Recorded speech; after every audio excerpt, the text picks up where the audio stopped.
침대에서 일어나기 전에 한숨부터 나오는 적 있으신가요? 회의실에서 상사가 말합니다.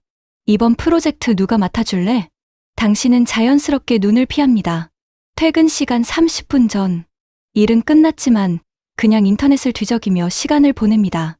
주말에 온 업무 메일 읽었지만 답장은 월요일 아침까지 미뤄둡니다.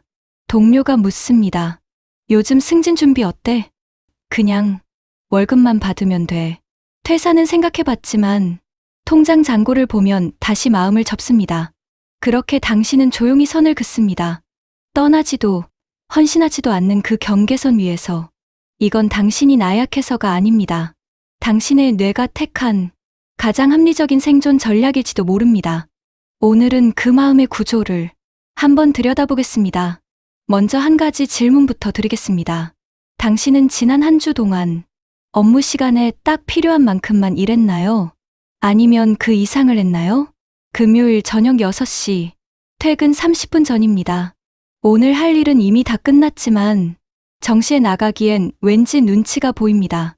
그래서 당신은 그냥 컴퓨터 앞에 앉아 별 의미 없는 인터넷 서핑을 하거나 이미 확인한 메일함을 다시 뒤적입니다. 회의실에서 새 프로젝트 이야기가 나오면 당신은 조용히 눈을 내리깔고 질문도 의견도 내지 않습니다. 상사가 이거 좀 알아봐 줄 수 있어? 라고 물으면 당신은 정중하게 말합니다. 그건 제 업무 범위를 넘는 것 같아서요. 2022년 EBSCO 연구 데이터베이스에서는 이런 상태를 이렇게 정의했습니다.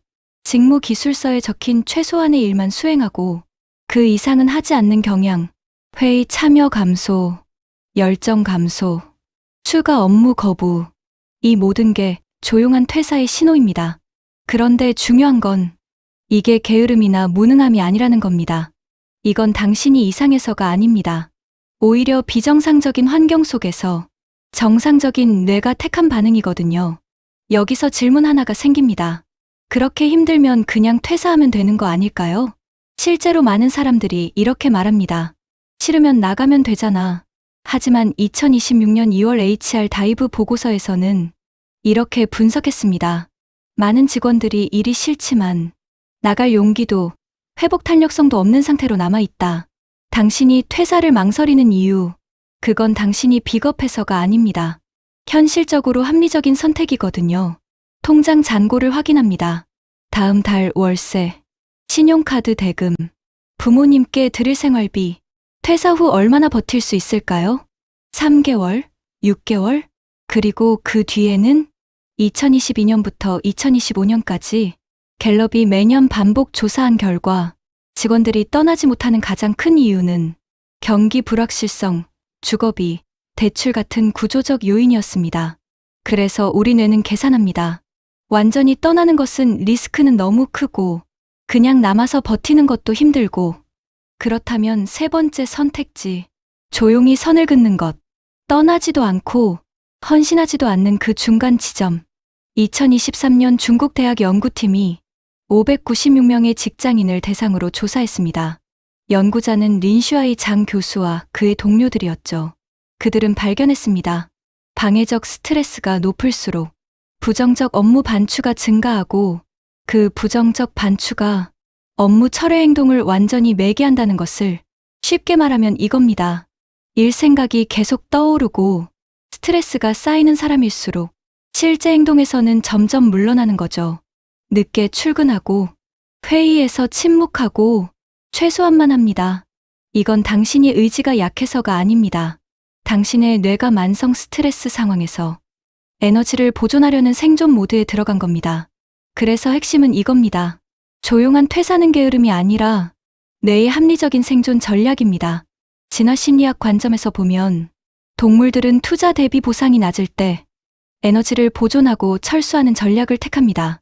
당신이 회사에 쏟는 에너지는 많은데 돌아오는 건 적다면 인정도 없고 승진도 불투명하고 급여도 정체되어 있다면 당신의 뇌는 학습합니다.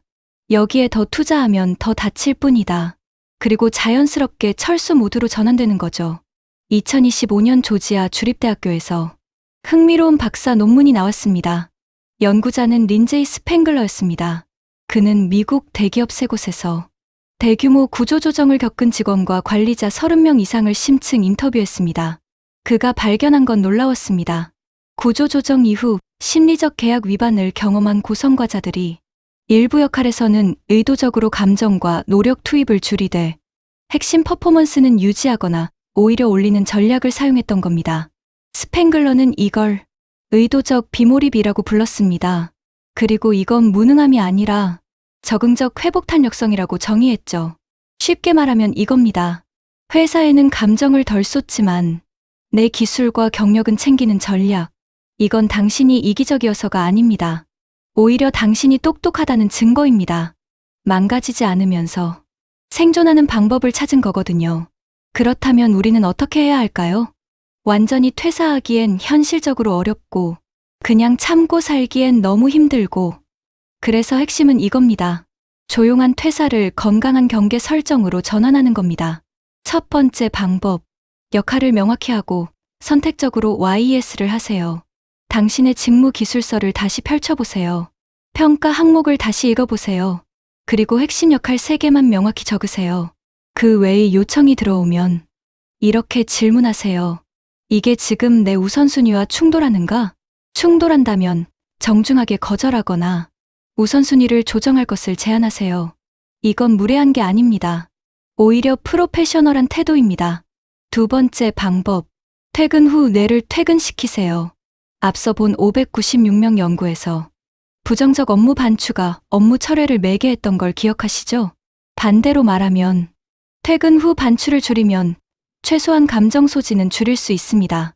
퇴근 직후 10분에서 15분 동안 오늘 있었던 일을 A사 용지 한 장에 전부 써보세요. 그리고 그 종이를 가방이나 서랍에 넣어두세요. 오늘 일은 여기까지라는 의식을 만드는 겁니다. 세 번째 방법, 심리적 계약을 재작성하세요. 조지아 주립대 연구에서 인터뷰 대상자들은 회사 전체와의 관계가 아니라 내가 지킬 최소한의 기준을 다시 정의하면서 회복 탄력성을 얻었다고 보고했습니다. 지금 당장 노트를 펼치고 적어보세요. 나는 이 회사에서 최소한 무엇까지는 한다. 무엇까지는 하지 않는다. 예를 들면 이런 겁니다. 야근은 월 2회까지만 한다. 주말 메일은 답장하지 않는다. 모욕적 언행에는 즉시 문제를 제기한다. 이렇게 스스로 설정한 규칙이 생기면 애매한 불만과 죄책감 대신 통제감이 증가합니다. 네 번째 방법, 감정은 줄이고 기술은 챙기세요. 회사에 헌신하지 않더라도 프로젝트에서 얻는 기술과 이력은 따로 기록하세요. 포트폴리오를 만들고 이력서를 업데이트하고 필요하다면 이직이나 부업을 준비하세요. 이건 회사를 배신하는 게 아닙니다. 당신의 미래를 준비하는 겁니다. 오늘 우리는 조용한 퇴사에 대해 이야기했습니다. 미국 직장인 절반이 이미 이 상태에 있고 중국 연구에서는 스트레스가 반추를 거쳐 철회로 이어진다는 걸 확인했고 조지아 주립대 연구에서는 이게 적응적 전략일 수 있다는 걸 봤습니다. 그리고 핵심은 이겁니다. 조용히 선을 긋는 건 당신이 나약하거나 게으른 게 아닙니다. 이건 비정상적인 환경 속에서 정상적인 뇌가 택한 생존 전략입니다. 당신의 뇌는 망가지지 않았어요. 오히려 환경에 맞춰 똑똑하게 살아남으려는 중입니다. 다만 기억하세요. 조용히 선을 긋는 것이 완전한 해답은 아닙니다. 장기적으로는 환경을 바꾸는 것과 내 경계를 지키는 것을 함께 고민해야 합니다. 오늘 영상이 도움이 되셨다면 좋아요와 구독 부탁드립니다. 콕콕 신리였습니다.